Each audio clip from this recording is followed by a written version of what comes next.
Doctor Babasaheb Ambedkar यांचा महापरिनिर्वाण दिन. महापरिनिर्वाण म्हणजे काय? महापरिनिर्वाण म्हणजे मोक्ष किंवा मुक्ती.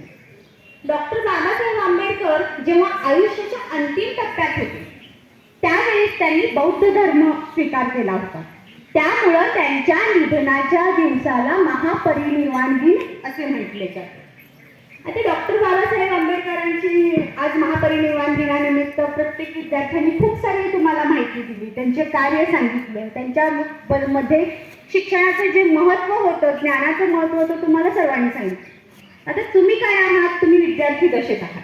मग तुम्हाला सांगण्यासाठी असं विशेष मला काय वाटतं की डॉक्टर बाबासाहेब आंबेडकर 7 नोव्हेंबर 1919 साली पहिल्यांदा शाळेत प्रवेश घेतला.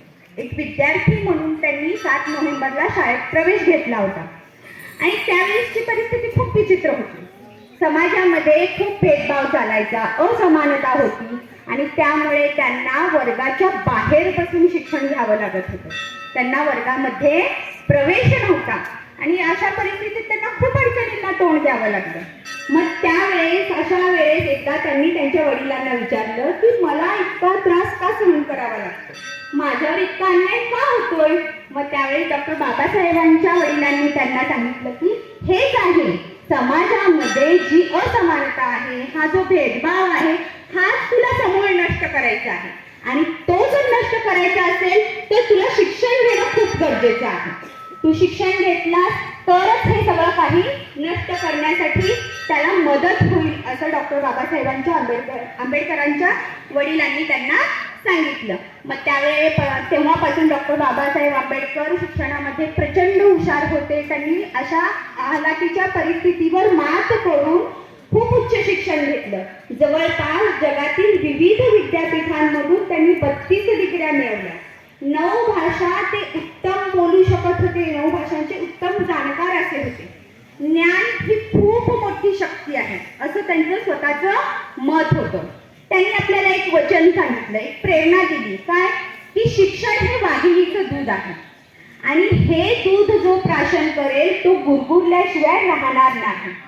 म्हणून आज आपण काय करायचं आहे, त्यांच्या वचनाला या प्रेरणा म्हणून घ्यायची आहे आणि आपण इथून ठरवायला पाहिजे की सतत अभ्यास करणे, पुस्तकाशी मैत्री करणे, ज्ञानाबद्दलची जी काही तृष्णा आहे म्हणजे जितकं ज्ञान मिळवता येईल तितकं आपण मिळवायला पाहिजे.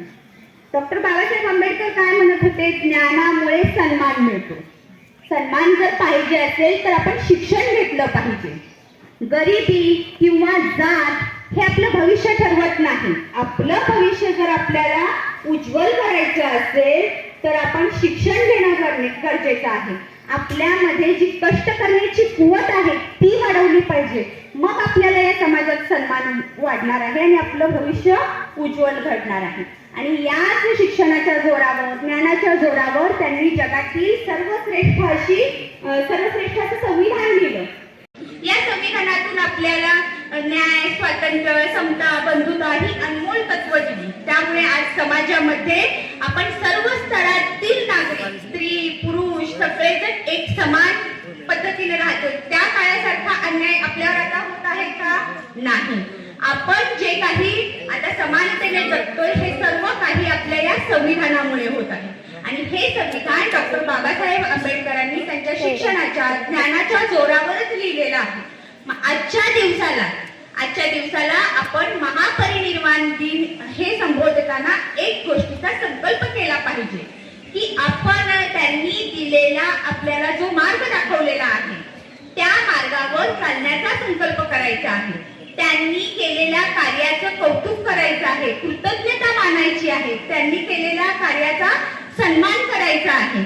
एवढं केलं, तुम्ही शिक्षणाची आस धरलात, पुस्तकाशी मैत्री केलात, अभ्यास तुमचा वाढवलात तर तुमचंही भविष्य डॉक्टर बाबासाहेब आंबेडकरांसारखं इतकं उज्ज्वल नक्कीच होऊ शकतं. शेवटी इतकंच म्हणेन मी तुम्हाला, कोई चीख कर चला गया, कोई चिल्ला कर चला गया, कोई चीख कर चला गया, कोई चिल्ला कर चला गया, क्लास के बाहर बैठने वाला भीमराव हिंदुस्तान की तकदीर लिख कर चला गया, हिंदुस्तान की तकदीर लिख कर चला